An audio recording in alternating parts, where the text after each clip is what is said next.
Fellowship of the Great Physician welcomes you to House Call.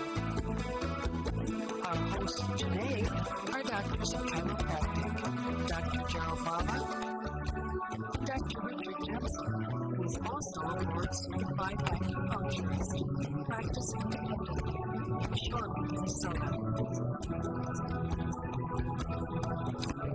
Let's join our hosts for today's program that will assist you in your quest for optimal health and well-being.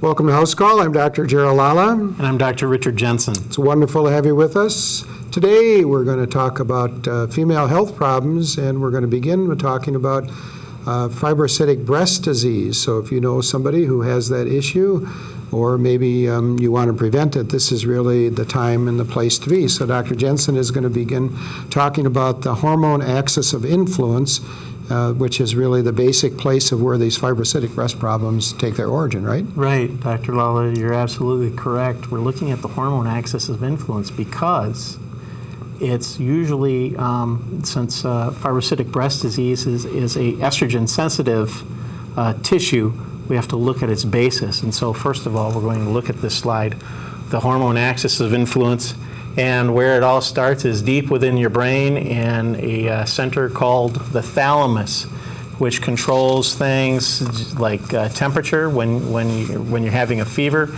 it changes your temperature and says, hey, I need you to go up higher or lower. That's the thalamus. It also controls the release of certain hormones in your body. So that also talks to the hypothalamus, which is just below it. That's another center of the body with the hypothalamus. And when we look at that, we want to see where it's reacting with. And as we look down the body on the side there with the yellow dots there, we can see that that's what the adrenals are referring to. It's in the central area of the body, and it releases things such as like your adrenaline. And it's in a central place of the body to have that reaction take place as quick as it can. Next thing is that there are sensitive tissues in the body to things such as adrenaline or the hypothalamus, and that's not only the adrenal glands, but the ovaries are also signaled by the hypothalamus and the pituitary to give off particular hormones. As well as these all affect hormone-sensitive tissues, and what we're talking about as a hormone-sensitive tissue this time is the breasts for the fibrocytic breast disease. So hormones are amino acid-based chemical messengers designed to control a vast interrelated, ever-changing network of organ system pathways and biochemical commands and activities within the body. In fact, our body has two ways of control. One is a quick response and one is a slow response. And the slow response is just as important as the quick one. The quick one is your nervous system. The slow one is your hormones. And it can make just as big of a reaction. And so let's see at how these hormones are created. One, as we're looking at the basis of all these hormones, is cholesterol, which we see at the top of the screen here. And cholesterol, from that, it builds pregnenolone, and from pregnenolone into 17-hydroxypregnenolone. Now we start to see down below here where some of these active hormones are, DHEA, and from DHEA it branches off to different types of hormones. So we're looking at DHEA as kind of a nexus there. That's why it's in color and in large capital letters. And from that, you get the ethyl-calanolone or androsterone, which we saw that a lot of baseball players were looking at androsterone to increase their testosterone, or androstenedione to increase their testosterone. But what we find is that also goes to increase of estrogens, estriol, and estradiol, which is the estrogen family. Okay, so from that, we look at symptoms and diseases. So if we talk about symptoms and diseases that are quite commonly related to fibrocytic breast disease, we have to realize that it's the link in that hormone chain that Dr. Jensen just had up there. When one of those links goes off, falls out, a little brick causes all of the others to begin abnormally functioning. And that's where the primary mistake is made in people who have suspected fibrocystic breast disease is they do not look.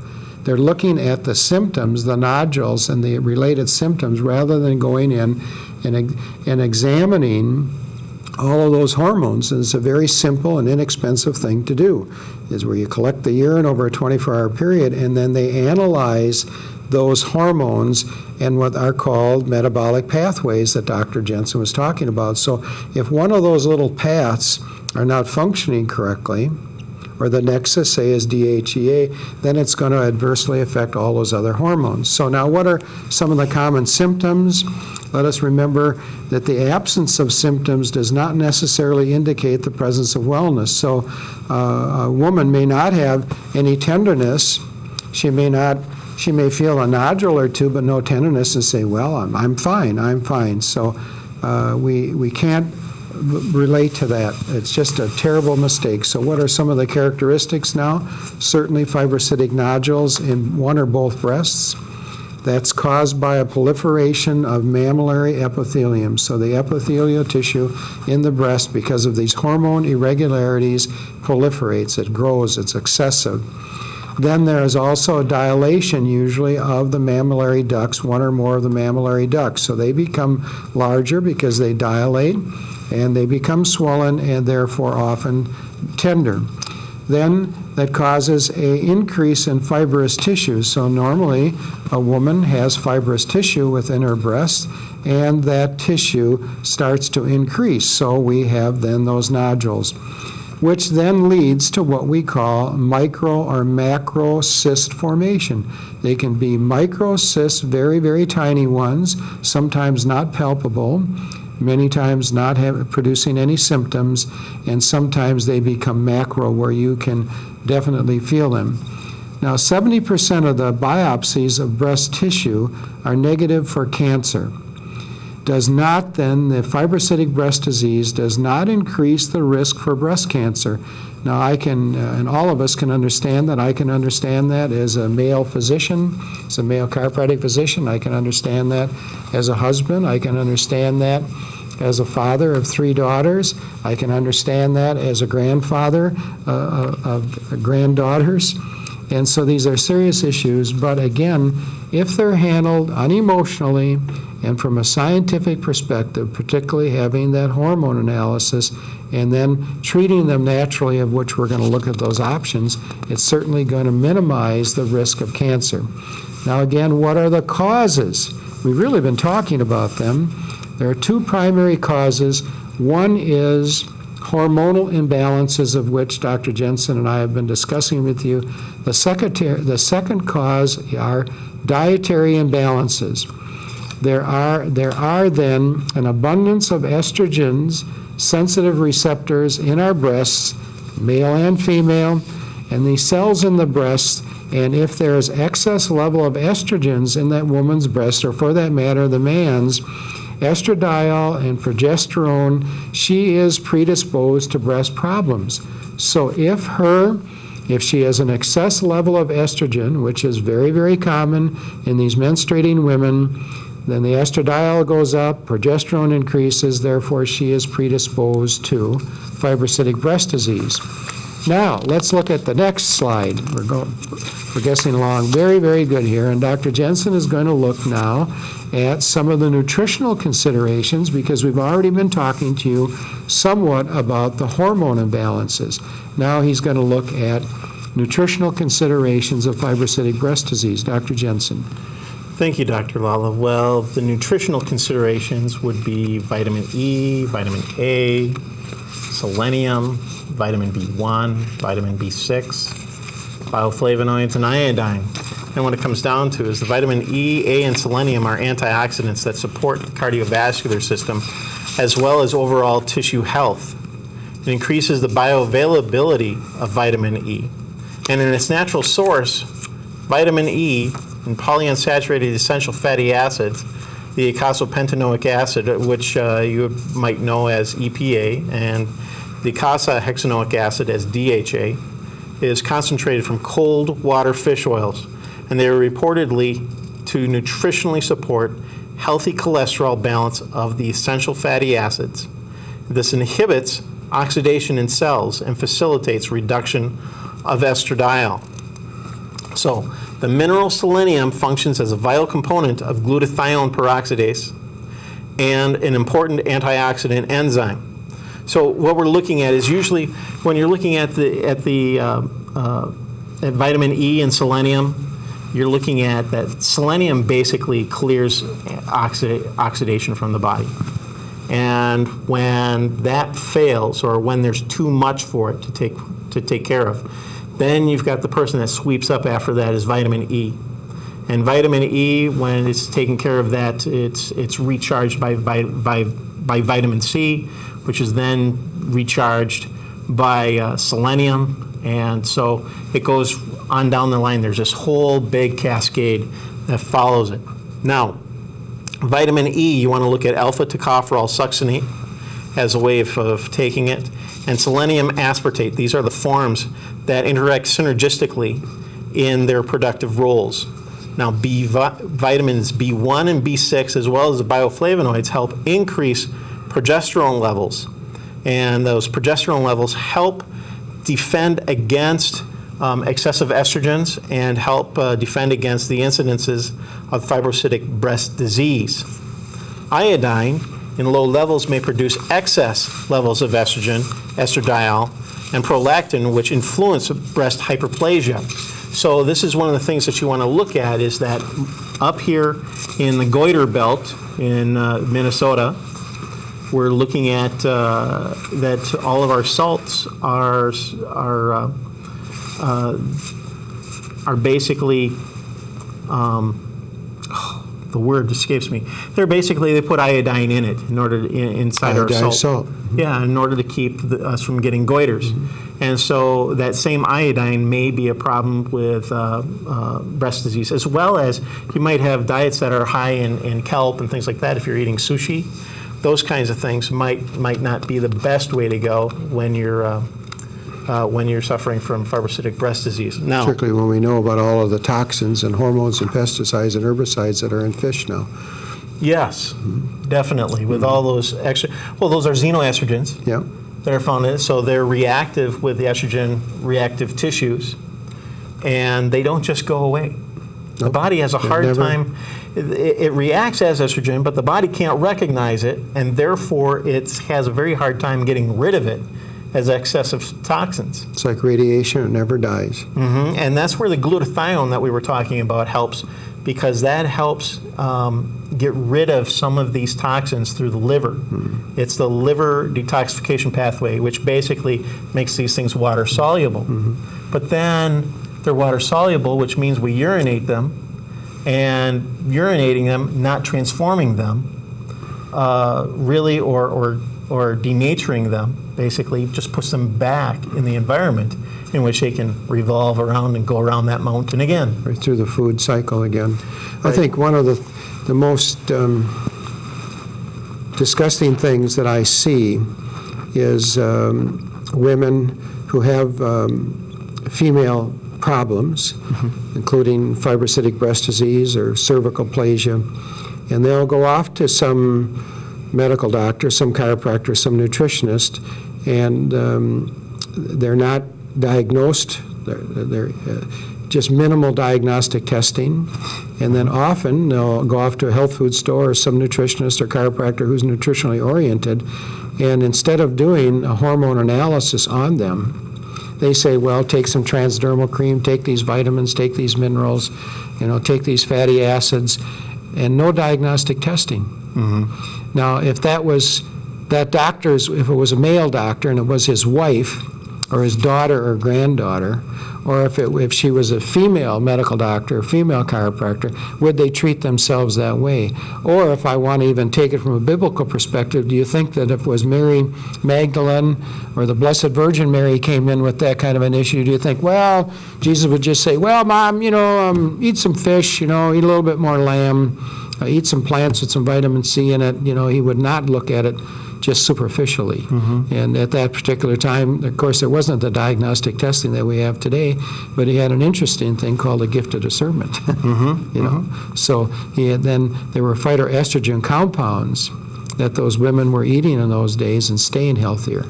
You know, none of us were created to get sick. We just weren't. Right. So continuing on with the natural versus synthetic. Okay. Natural versus synthetic is with the natural, there's little or no adverse health effects that come from them because the body knows how to handle them. But there can be a lot of waste of time in using something natural that body doesn't need. In other words, they're wasting time. The condition is going on. The natural isn't working for them, or they're using the incorrect natural. Well, let's look at it this way. A lot of times, to these doctors' benefit is that they don't know that they're not giving them the complete answer. It's like a cookie cutter nutrition. People say, well, you're a chiropractic physician, I should trust you. No, just because I have a license doesn't mean they should trust me. But let me put it this way. You know, they say you have fibrocytic breast disease.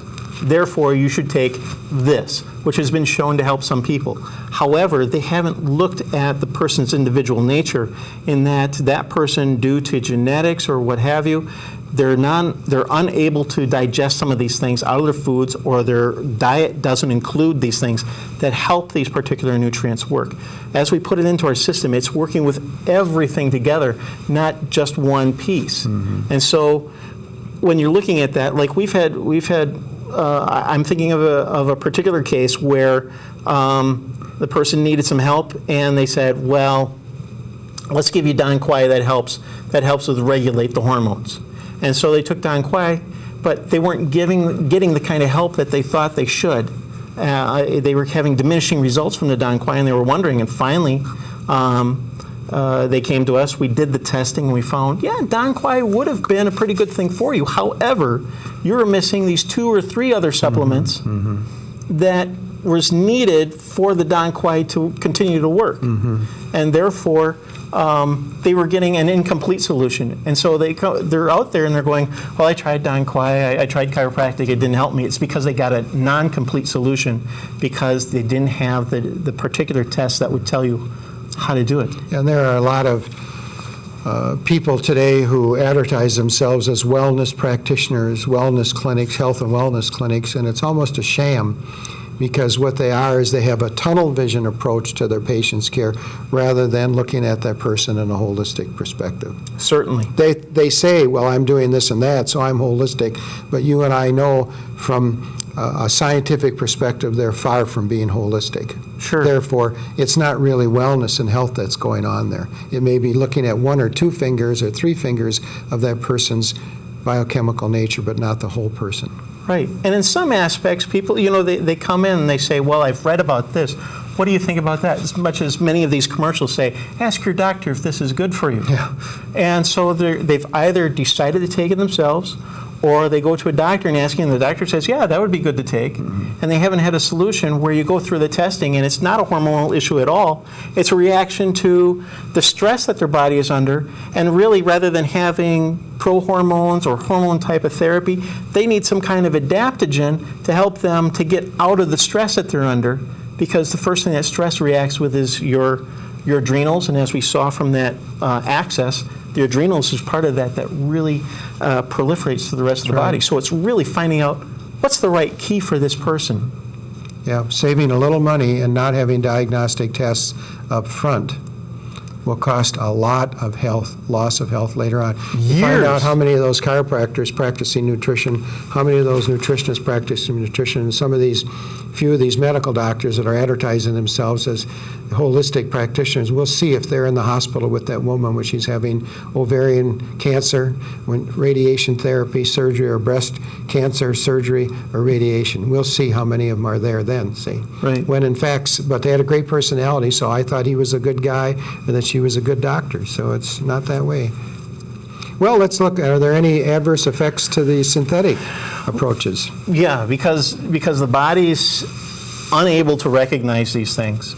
If you believe in creation or in evolution, either you were created and these things were in their natural form were created for you, and so they work well with you, or It was evolved, and you evolved over the last, so many hundreds of thousands of years to work with this particular, with nature, and it's only been in the last 100 years that we've had to deal with all these strange synthetic kinds of things. So the body they can't react to it. And so many of those adverse effects are not evident immediately, even months or sometimes years, but the accumulative effect starts to take a toll. Well, the scary thing is a lot of them are fat soluble and get stored and build up within the fat tissues of your body. And pretty soon their DNA no longer can handle it, and boom. Yep. And now all of a sudden you decide, well, it's time to lose weight. And you start to release all those toxins that were in the fat. And you find yourself getting ill, though you're trying to do something good for yourself. And so there's some of those things that you might need to help you deal with that also. And I don't mean this from a religious perspective, but I do believe that there is a day of judgment, and certainly I fall short of God's glory as a human being. But the fact is that if I don't try to employ or utilize whatever diagnostic tests are within my scope of practice, and that's true of dentists, medical doctors, nutritionists, chiropractors, if I don't do that, that is God's body. That is His temple. He created it, and we are supposed to be the best stewards possible of it. Now, I don't do surgery. I don't know a great deal about drugs and things like that, but I'm supposed to do the best I can. And I'm not supposed to base the tests that I'm recommending on patients on their ability to pay or if they'll accept this or not. I'm supposed to say, look, this is what I think you should have. And if I don't offer that service, then I should refer them to somebody. And I'm convinced every time I sit down with a patient, I think, have I done, am I doing, or when I go home at night, Diane often says to me almost every evening, honey, did you have a good day? And my mind will go like this, and I'll say, well, did I do my best, even in difficult circumstances, as if that was Jesus or Mary Magdalene, or whoever it might be, did I do my best? It doesn't matter if they accepted my best or not, doesn't matter if they followed my suggestions or not, but did I try to do the best? And very often, that's not being done because people are playing the insurance game, playing the insurance racket, and things like that. It's going to be judged someday. And just because it doesn't look like I'm being judged today, it's going to be judged. Everyone is going to be judged. And a lot of that judging is going on in health practitioners' personal and professional lives today because they have not been good stewards of those creations of God that have come into their offices. So, how do we know if a food supplement is good or not?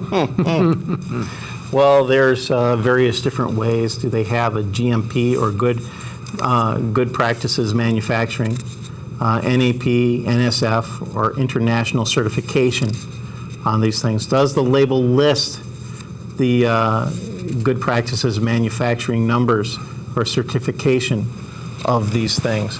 So good manufacturing practices, these are independent laboratories. NAP, NSF, and TAG are independent laboratories who evaluate the products for the amount of vitamins, minerals, and other elements in the products, as well as for pesticides, herbicides, toxic metals, hormones, bacteria, and other things. It is basically what it's doing is it's testing to make sure that what you want in the product is there in the ratios or in the amounts that the company that's manufacturing them says they are, and are they do they carry with them things that you don't want with them, such as heavy metals, things from pesticides, some of these xenoestrogens and so forth from the environment. We want to make sure that those things are kept way down. There might be a few parts per billion or something like in there, but what you're doing is you're checking the products to make sure that the purity and the quality is there, so that you're not just taking something as a placebo, really. You feel good, and then years later you come down with this thing. Well, why did I take all these supplements? And that's one of the reasons why you want to go to a physician for that, or your nutritionally oriented chiropractor that's doing the tests. They want to also look at what they're giving you because they want the results. And their business is based on the results that they're getting. And I think, too, when we use that term, nutritionally oriented chiropractor, a lot of chiropractors do nutrition, but it's not science-based. It's shotgun-based. They're True. doing very few diagnostic tests they're becoming like a medical doctor. They're just like a shotgun. Oh, you got this symptom, let's shoot a drug at it and see if the buckshot hits it or not. So they're doing Right. allopathic medicine with just, No diagnostic testing or minimal diagnostic testing. right. And there's always people out there that are going to give them information, supposedly science-based information to substantiate it, but it's not really true scientific substantiation. It's a very microscopic approach rather than looking at the issue in a whole context. Sure, sure. Let's go on and look at some things like the eicosanoids. Eicosanoids are natural hormone-like substances produced by the body which can have demonstrable influences on hormones, the nervous system, immune, and cardiovascular systems. We look at particular eicosanoids as how they can create swelling and other responses within the body that are not necessarily good for us. Then if we go on to prolactin. Prolactin is higher in fibrocytic breast disease, okay? So prolactin is a hormone. It's secreted by the pituitary gland, okay? And we find that it's higher in fibrocytic breast disease. It lowers your zinc, magnesium, vitamin B6, and predisposes people to insomnia, increases the histamine secretion in their bodies, and the prostaglandin PGE1, which what we're talking about is increasing your inflammatory response. Now let's look at inflammatory responses. Start out by, there might be a little injury or something like that, and the body decides, from this irritation, that inflammation is the right response to have.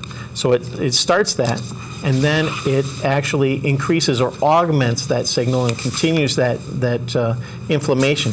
Now, in inflammation comes healing, because you're bringing in all those healing substances in there so that the body has the raw materials to heal. But what happens is, many times, is that signal for inflammation is never told to go away. And so within that, if you have something like this increase in prolactin, increasing the histamine secretion and the prostaglandins in the body, you not only have this inflammatory response, but it continues and continues and continues. And that can have a whole deleterious effects on the body, such as autoimmune diseases are there from prolonged inflammation. Different types of arthritis. Osteoarthritis is due to prolonged inflammation, and a whole plethora of other things that it increases in the body, such as free radicals, which then the free radicals, being a cause of this, can lead to cancer, and therefore it's a related type problem that may not be thought of related by your practitioner. So let's go on to the next. EPA-DHA. EPA-DHA helps change these prostaglandins from the essential fatty acids. The common good sources include gamma-aniline acid and primrose and borage oils, and EPA-DHA is found in marine lipids. Dr. Lala, we need to have some finishing thoughts here. Do you have any? Well, I do have a few. The only body you're ever going to have is your own. The better the steward you are of it, the better health you're going to enjoy. Certainly we have some genetic predispositions to health problems, but the blood of the Lamb stops those predispositions. So look to Jesus. Why don't you look to Jesus as the great physician, not as some religion or some denomination, you might find him there, but look to him as the great physician, for he's a guy, he came in grace and truth. He didn't come in the law. He didn't come in religious law with a bunch of rules and regulations. He came and paid the price for all of our sins. He satisfied all of the law, and you can experience that yourself.